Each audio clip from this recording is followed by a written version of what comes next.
اور جس تاریخ سے ہم واقف ہیں، جس کو ہم جانتے ہیں، جو ہماری بدر کے میدان سے تاریخ شروع ہوتی ہے، یعنی نبی اکرم صلی اللہ علیہ وسلم جس وقت میدان بدر میں پہنچے ہیں تو صحابہ کرام کو تو آپ نے آرام کا حکم دیا کہ اگلی صبح معرکہ درپیش تھا، اور خود آپ مصلی کے اوپر کھڑے ہو گئے اپنے رب سے مناجات کرنے کے لیے، اپنے رب سے ہم کلامی کا شرف حاصل کرنے کے لیے، اپنے رب سے تائید عزتی طلب کرنے کے لیے، اور نصرت اور تائید کے حوالے سے اپنے کام کو بڑھانے کے لیے اپنی کارکردگی کی رپورٹ آپ بارگاہ رب العزت میں پیش کر رہے ہیں۔ واقعات میں آتا ہے کہ جناب صدیق اکبر رضی اللہ تعالیٰ عنہ آپ کے ہمراہ ہیں، ساتھ کھڑے ہیں، بار بار آپ کی چادر گرتی ہے اور بار بار وہ آپ کی چادر اٹھا کر آپ کے کاندھے پر رکھتے ہیں،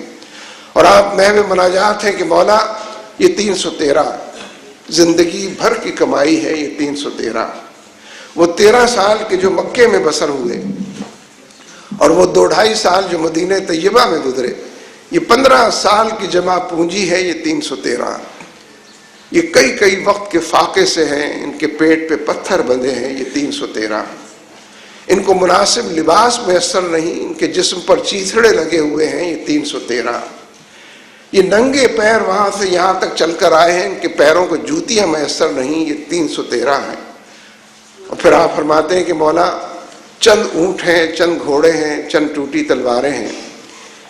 یہی آلات حرب و ضرب ہیں، یہی سارے وسائل ہیں کہ جو موجود ہیں۔ اور پھر ایک عجیب و غریب بات آپ فرماتے ہیں، آپ فرماتے ہیں کہ مولا یہ جذبہ جہاد سے سرشار 313، یہ شہادت کا شوق اور تمنا لیے ہوئے 313 ہے۔ اور پھر آپ کے زبان مبارک پر یہ بات آتی ہے کہ مولا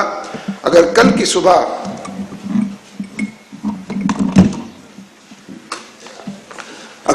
صبح یہ 313 کامیاب نہ ہوئے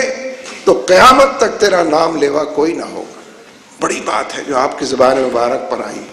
لیکن یہ بڑی بات آپ ہی کی زبان مبارک کو سچتی ہے،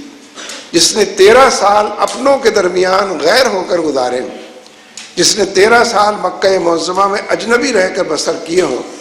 اور جو ہجرت کرتے ہوئے مڑ مڑ کر دیکھتا ہو اور بار بار یہ کہتا ہو کہ مکہ تو مجھے بڑا عزیز ہے، تیرے در و دیوار مجھے عزیز ہیں، تیری گلیاں اور بازار مجھے عزیز ہیں، اگر تیرے باسیوں نے، تیرے مکینوں نے مجھ کو نکال نہ دیا ہوتا تو ہرگز تجھے چھوڑ کر نہ جاتا۔ اسی کو یہ حق پہنچتا تھا کہ وہ کہے کہ کل کی صبح اگر یہ کامیاب نہ ہوئے تو قیامت تک تیرا نام لیوا کوئی نہ ہوگا۔ اسی مارکے سے تا قیامت ایک اصول، ایک قاعدہ، ایک کلیہ منضبط ہو گیا۔ مارکہ ہوا، اپنے انجام کو پہنچا، 1000 کے لشکر پر، 3 گنا سے بھی بڑے لشکر پر ایک چھوٹے سے لشکر نے، جس کی بظاہر کوئی طاقت اور قوت نہ تھی سوائے اس کے کہ وہ اللہ پر ایمان رکھتے تھے اور نبی صلی اللہ علیہ وسلم کے عشق سے سرشار تھے اور آپ کی سنت اور پیروی کرتے، اس کا اتباع کرتے تھے، تا قیامت یہ اصول اور کلیہ طے ہو گیا کہ جب تہذیبوں کے درمیان تصادم ہوتا ہے، جب حق اور باطل کے درمیان مارکہ ہوتا ہے، جب معروف اور منکر آمنے سامنے ہوتے ہیں، جب نیکی اور بدی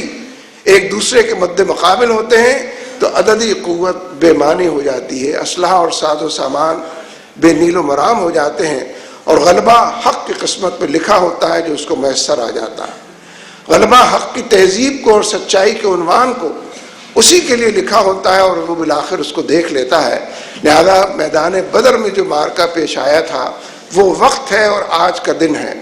یہی مارکہ بار بار پیش آتا ہے۔ یہ ایمان کی ہماری کمزوری ہے، اس کا ضعف ہے کہ ہم سب کچھ کہتے بھی ہیں، سنتے بھی ہیں، لیکن پوری طریقے سے پھر بھی یقین نہیں آتا۔ یہ ٹھیک ہے کہ گھوڑوں کو تیار رکھنا چاہیے اور وَأَعِدُّوا لَهُم مَّا اسْتَطَعْتُم مِّن قُوَّةٍ پر بھی عمل کرنا چاہیے، لیکن یہ ذہن میں بات تازہ اور تابندہ رہنی چاہیے اور بار بار نظر آتی ہے، دکھائی دیتی ہے، اس کو ہاتھوں سے پکڑ لینا چاہیے کہ غلبہ تو حق کے لیے مقدر ہو چکا ہے۔ یہی افغانستان، یہ تو آپ کہتے ہیں نا، نعرے لگاتے ہیں برطانیہ کا قبرستان افغانستان، روس کا قبرستان افغانستان، سوشلزم کا قبرستان افغانستان، اور اب امریکہ اور نیٹو کا قبرستان افغانستان۔ لیکن یہ جو نیٹو اور امریکہ ہے، یہ مسئلہ محض عسکری قوت کا نہیں ہے، یہ تو دنیا کے ذہین ترین لوگ ہیں، دنیا کے صحیح معنوں میں عقل مند اپنے آپ کو کہنے والے ہیں، علمی اور فکری لحاظ سے تمام ہتھیاروں سے لیس لوگ ہیں، ان کے علم و فکر کی بھی، ذہانت کی بھی جو قبرستان ہے وہ بھی افغانستان ثابت ہوا ہے۔ اور ہر حوالے سے ان کی عسکری قوت بھی مٹی کے اندر رل مل گئی ہے. وَتُعِزُّ مَن تَشَاءُ وَتُذِلُّ مَن تَشَاءُ کی تفسیر سامنے آتی ہے. لہذا اس اعتبار سے اگر آپ دیکھیں گے تو اللہ تبارک و تعالیٰ اپنی اس مشیت کو پھر برقرار لایا اور اس کی سنت پھر زندہ اور تابندہ ہو کر سامنے آ کر کھڑی ہوئی ہے کہ 26 ملکوں کی فوج جس کا نام نیٹو ہے اور 14 امریکہ کے نان نیٹو الائز، اگر ان سب کو جمع کر لیا جائے اور باقی ہاں ملانے والے، پاکستان بھی تو ساتھ ہے نا، ساری لاجسٹک سپورٹ تو فوج دے رہی ہے، تمام دائروں میں انٹیلیجنس سپورٹ پاکستان کی حکومت اور فوج فراہم کر رہی ہے، سارے کھانے پینے کا سامان، اسلحہ اور تمام چیزیں جو پاکستانی کے راستے سے گزرتی ہیں. یعنی صحیح معنوں میں دنیا کی 70-75% جو عسکری قوت ہے وہ افغانستان میں افغانوں اور طالبان کے مقابلے میں جمع ہو گئی ہے. بگاڑ تو نہیں سکے ہیں نا، بلکہ شکست سے اور ہزیمت سے دوچار. یہ جو پچھلے 5-6 مہینے سے وادی کشمیر میں ہو رہا ہے، یعنی مغربی دنیا میں یہ جملہ کبھی کبھی میں نے پڑھا ہے، چھپتا ہے، the most densely militarized area. اتنے چھوٹے سے خطے میں اتنی بڑی فوج دنیا میں کہیں بھی نہیں. 7 لاکھ بھارتی فوج کشمیر میں بظاہر دندنانے کی کوشش کرتی ہے. یہ تو میں نہیں کہہ سکتا کہ دندناتی پھرتی ہے، اس کا تو قافیہ تنگ ہو گیا ہے، اس کا تو جینا دوبھر ہو گیا ہے، اس کو تو دیوار سے لگا دیا گیا ہے، اس کو تو دلدل میں دھکیل دیا گیا ہے، اس کو تو اپنے نام سے محروم کر دیا گیا ہے، اس کو تو نفسیاتی مریض بنا دیا گیا ہے. اللہ تبارک و تعالیٰ کی شان کریمی ہے، وہ اپنے بندوں کے ذریعے بظاہر یہ کام کر رہا ہوتا ہے، کرتا وہ خود ہی ہے، مارتا وہ ہے، لگتا ہے کہ ہم مار رہے ہیں اس کو اور ہم پیچھا کر رہے ہیں. اور کشمیریوں نے، اہل کشمیر نے، پرانی بات ہے، جب یہ جہاد شروع نہیں ہوا تھا تو آپس کی مجلسوں میں کبھی کبھی ہم کہتے تھے بھائی تم لوگ تو چوڑیاں پہن کر پیدا ہوئے ہو شاید، لیکن کشمیریوں نے جو کچھ کر کے دکھایا ہے، اور ظاہر ہے کہ اللہ تبارک و تعالیٰ کے فضل سے اور اس کی توفیق سے ہی یہ ممکن تھا. نہتے لوگ ہیں، بے سر و سامان لوگ ہیں، پوری دنیا اس کی گواہی دے رہی ہے کہ ان کے انسانی حقوق تلف کیے جا رہے ہیں، ان کا جینا دوبھر کیا جا رہا ہے، کرفیو کے تحت زندگی بسر کر رہے ہیں، اخبارات بھی چھپنے کے لیے تیار نہیں ہوتے ہیں تمام. یعنی ایک چھوٹا سا واقعہ اگر میں آپ سے عرض کروں کہ پورا کشمیر جو ہے وہ علی گیلانی کی ہدایت پر چل رہا ہے. سارے لوگ کے بارے میں انہوں نے کہا کہ اپنے گھروں میں رہیں، لوگ اپنے گھروں میں رہیں، لیکن پھر ایک لمحہ آیا کہ لوگوں کی ضروریات زندگی ان کو مجبور کرتی ہیں اور ان سے کہتی ہیں کہ بینکوں سے پیسے نکالے جائیں، حالات کو بہتر بنایا جائے. جب یہ تقاضا پہنچا ہے علی گیلانی تک تو حریت والوں نے اور علی گیلانی نے پھر یہ اعلان کیا کہ اچھا پھر اتوار کے دن گھروں سے نکلیں اور بینکوں سے پیسے نکالیں. اتوار کے دن تو بینک بند ہوتے ہیں سارے، کیسے پیسے نکالیں وہاں؟ اور ایک اتوار گزرا ایسا کہ بینک بھی بند تھے اور لوگ گھروں سے نکلے، کچھ نہیں کر سکے. لیکن پھر ان کی ہدایت یہ تھی کہ اتوار کے دن پہ بینکوں کو بینک کھولنے پڑے. کس کی ہدایت پر؟ علی گیلانی کی ہدایت پر. کسی حکمران بھارتی مقبوضہ کشمیر کے پھر بینکوں کو بینک کھولنے پڑے. یعنی پورا جو طریقہ واردات ہے وہ علی گیلانی کے حوالے سے. ایک نہیں زار، کمزور، ناتواں، گیا گزرا انسان، کیسے الفاظ میں نے استعمال کر دیے، لیکن عزم صمیم کا پیکر انسان، تحمل کا کوہ گرا انسان، صبر کی دور تک پھیلی ہوئی چٹان انسان، اور اپنے ارادے اور اپنے مصمم ارادے کے حوالے سے لوگوں کے اندر ایک پہچان انسان. سید علی گیلانی اس لیے کہ انسان اپنے ارادوں سے پہچانا جاتا ہے، اپنی جدوجہد سے پہچانا جاتا ہے، اپنی کشمکش کے حوالے سے اپنا نام پیدا کرتا ہے، اپنے پیروں کو غبار آلود کرنے اور اپنے ویژن، بصیرت اور بصارت کے حوالے سے لوگوں کے دلوں میں گھر کرتا ہے، اور ان کی اس کی شان کی اسی شان کے نتیجے میں بالآخر اسی کے فیصلے نافذ ہوتے ہیں. کشمیر میں جو کچھ ہو رہا ہے کوئی اس کا جواب بیان کر سکتا ہے؟ کوئی دلیل سے اس کو سمجھا سکتا ہے؟ کوئی ریشنلی، کوئی عقل اور معقولیت سے اس کو بتا سکتا ہے کہ وہاں کیا ہو رہا ہے؟ یہ جذبہ جہاد ہے، یہ شوق شہادت ہے، یہ رب کے اوپر ایک جیتا جاگتا ایمان ہے، یہ آخرت کی جواب دہی کا احساس ہے. یہ جذبہ جہاد کے نتیجے میں جو ایک نیا انسان وجود میں آتا ہے، یہ اللہ پر بار بار ایمان کی تازگی اور پیروی کے نتیجے میں جو ایک مضبوط انسان تشکیل پاتا ہے، وہ انسان مطلوب ہے. آج کی اسلامی تحریکیں، آج کی جہادی تحریکیں اس منظر نامے کو بار بار لوگوں کے سامنے پیش کرنا ہے کہ نیٹو کی فوجیں 9 سال گزر گئے ہیں، ناکامی سے دوچار ہیں. بھارت کی فوجیں 7 لاکھ کی تعداد میں کشمیر میں موجود ہیں، 20 سال گزر گئے ہیں، جس کو فتح کہتے ہیں، جس کو کامیابی کہتے ہیں، اس کے قریب بھی نہیں پھٹک سکیں. اس کا مطلب ہے کہ اگر ٹینکوں کو شکست دی جا سکتی ہے، گن شپ ہیلی کاپٹرز کو شکست دی جا سکتی ہے، لیکن جذبہ جہاد ناقابل شکست ہے۔ شہادت کا شوق اور تمنا، یہ آرزو دلوں کے اندر پیدا ہو تو انسان بڑھتا ہے، منزل کی طرف چلتا ہے، اور بالآخر منزل یہ کہتی ہے کہ تم ایک قدم میری طرف چلو، میں 10 قدم چل کر تمہارے قدم چوموں۔ منزل خود انسانوں کی طرف چل پڑتی ہے، منزل خود ان مسافروں کی تلاش میں ہوتی ہے کہ جو رضا الہی کی منزل کے حوالے سے اور کامیابی کے حوالے سے آگے بڑھ رہے ہوتے ہیں۔ اس لیے میرے دوستو، جو منظرنامہ اس وقت کا ہے، میں یہ بات آپ کی خدمت میں ضرور عرض کرنا چاہتا ہوں کہ ہمارے اپنے ملک کے اندر بھی جو مسائل ہیں اور پوری مسلم دنیا کے اندر، یہ جو توہین رسالت کا مسئلہ اس وقت سر فہرست ہو گیا، یہ اس ایجنڈے کا حصہ ہے کہ جس کو نیو ورلڈ آرڈر، نیا عالمی نظام کہتے ہیں۔ وہ اس بات کو کہہ چکے ہیں کہ یہ تمام سزائیں،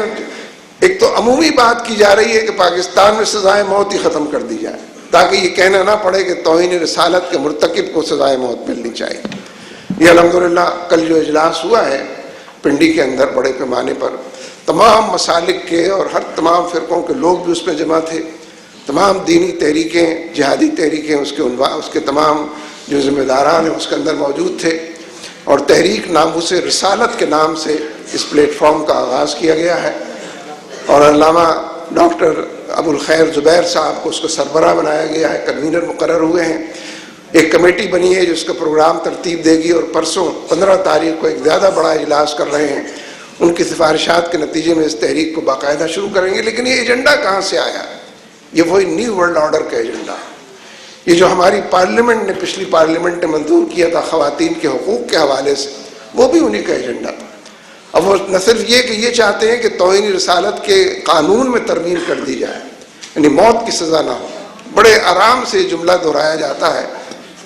کہ نبی اکرم صلی اللہ علیہ وسلم تو رحمت للعالمین تھے، ان کے حوالے سے آپ لوگوں کو موت کی سزا دیتے ہیں۔ اس میں کوئی شک نہیں، کوئی شک ہو نہیں سکتا کہ آپ رحمت للعالمین تھے، اور آپ کے تمام رویے اور طور طریقے اسی کی تصدیق اور گواہی دیتے ہیں۔ لیکن جب آپ نے فتح مکہ کے موقع پر تمام لوگوں کی معافی کا، فلاں بھی معاف ہے، فلاں بھی معاف ہے، فلاں، جب یہ اعلان کیا، تب بھی آپ نے یہ اعلان کیا کہ فلاں فلاں فلاں اگر کعبے کے پردے میں بھی چھپ جائیں گے تب بھی ان کو موت کے گھاٹ اتارا جائے گا۔ یہ وہی لوگ تھے جو توہین رسالت کرتے تھے، ہجو کرتے تھے آپ، وہ باندیاں تھیں جو آپ کی شان میں گستاخی کیا کرتی تھیں، اور ہمیشہ پورے خلفائے راشدین کے دور کے اندر بھی توہین رسالت، کوئی کسی کے پاس یہ حق اور اختیار نہیں ہے، چاہے وہ صدر ہو یا وزیر اعظم ہو یا کوئی اور اپنے آپ کو کہتا ہو کہ وہ اس سزا میں کوئی کمی کر سکے، اس سزا کو معاف کر سکے، یہ اس سزا کو بالائے طاق، یہ کسی کو اختیار ہی نہیں ہے۔ وہ خود توہین رسالت کا مرتکب ہوگا جو اس سزا کے حوالے سے کسی دوسری رائے پر عمل کرنے کی کوشش کرے۔ اس لیے ہمارے ملک کے جو اپنے مسائل، جو RGST کی آپ بات کرتے ہیں، ریفارم GST، IMF کی شرط ہے کہ آپ یہ GST لگائیں، اس نے قسط بند کر دی ہے۔ قرضوں کی معیشت کے حوالے سے، قرضوں کے بوجھ تلے 18 کروڑ لوگوں پر، مزید ٹیکسوں کا بوجھ بڑھانا، مزید ان کے اندر ان کی غربت کے اندر اور ان کے حوالے سے مہنگائی کے اندر اضافہ کرنا، IMF کی شرط ہے یہ اس کو پورا کرنا۔ یہ سارا کوئی نیا عالمی نظام اسی کا ایجنڈا ہے، IMF اسی کا ادارہ ہے، ورلڈ بینک اسی کا ادارہ ہے۔ دنیا کی معیشت کو کنٹرول کیا جائے، ان کے بجٹ خود بنا کر دیے جائے، ان کی امپورٹ ایکسپورٹ پالیسیاں بنائی جائیں، ان پر مسلسل ٹیکسوں کا بوجھ لادا جائے۔ جس مسئلے کے آپ یہ گو امریکہ گو کا ایجنڈا، RGST بھی گو امریکہ گو کا ایجنڈا، ہمارے عقائد پر، ایمانیات پر حملہ بھی، یہ بھی گو امریکہ گو کا ایجنڈا۔ بلکہ اس سے آگے دور تک بھی آپ چلے جائیں تو KFC اور میکڈونلڈ بھی ہمارا ایجنڈا ہے، گو امریکہ گو کا ایجنڈا۔ لوگوں نے اس کو اسٹیٹس سمبل سمجھ لیا ہے کہ بچے آج اصرار کر رہے تھے کہ ابو آج میکڈونلڈ میں جا کے کھانا کھائیں۔ ہم اس طرح نہیں بات کرتے، لیکن بات سمجھنے کی تو ہے، دور تک پہنچانے پھیلانے کی تو ہے۔ میں اسٹیٹس سمبل سمجھ کر میکڈونلڈ اور KFC چلے جاتے ہیں کہ بچوں کا اصرار۔ حالانکہ آپ میری اس بات سے اتفاق کریں گے کہ ہر میکڈونلڈ کے سامنے ٹھیلے پر جو آدمی کباب بند بھیج رہا ہوتا ہے وہ سستا بھی ہوتا ہے اور خوش ذائقہ بھی ہوتا ہے، خوش رنگ بھی ہوتا ہے اور بھلا بھی معلوم ہوتا ہے۔ لیکن ایک ایسی چیز جو ذائقے میں بھی بھلی نہ ہو، پیسے بھی زیادہ دینے پڑیں، محض اس لیے کہ ذہنی طور پر ایک مروبیت ہے اس تہذیب اور تمدن کے حوالے سے۔ اس لیے پورے نئے عالمی نظام کو اللہ تبارک و تعالی ہر جگہ شکست سے، عسکری دائرے میں تو وہ شکست سے دوچار ہو چکے ہیں۔ اور یہ حقیقت ہے کہ ہمارے پاس جو نظریہ، جو فلسفہ، جو ایمان اور عقیدے کا دائرہ ہے، اس کی بات کو دور تک پھیلانا اور پہنچانا یہ ہماری ذمہ داری ہے۔ اس لیے میں یہ سمجھتا ہوں کہ آپ لوگوں نے جو 3 دن یہاں پر گزارے ہیں اور یہ آخری لمحات ہیں کہ جو آپ کے گزر رہے ہیں، اس میں اس بات کا عزم کیجئے پوری دنیا کے اندر جو جہادی تحریکیں ہیں ہم ان کے پشتبان، پوری دنیا کے اندر جو اسلامی تحریکیں اور غلبہ اسلام کے لیے کوشاں افراد اور گروہ اور تنظیمیں اور پلیٹ فارم اور فورم ہیں، ہم سب ان کے حوالے سے اپنی پہچان اور شناخت کو اجاگر اور دوبالا کرنا چاہتے ہیں، اور اس پورے مسئلے کو نیو ورلڈ آرڈر ورسز اسلامی نظام، یہ شریعت کا نظام، یہ جہادی نظام، جو بھی آپ اس کو نام دینا چاہیں، اس پورے مسئلے کو لوگوں کے سامنے پیش کرنا چاہیے۔ یہ ہماری عسکری دائرے کی بھی لڑائی ہے اور سیاسی دائرے کی بھی لڑائی ہے اور تہذیب کے، تمدن کے اور تعلیم کے دائرے کی بھی لڑائی ہے۔ اللہ تبارک و تعالی ہمارا حامی و ناصر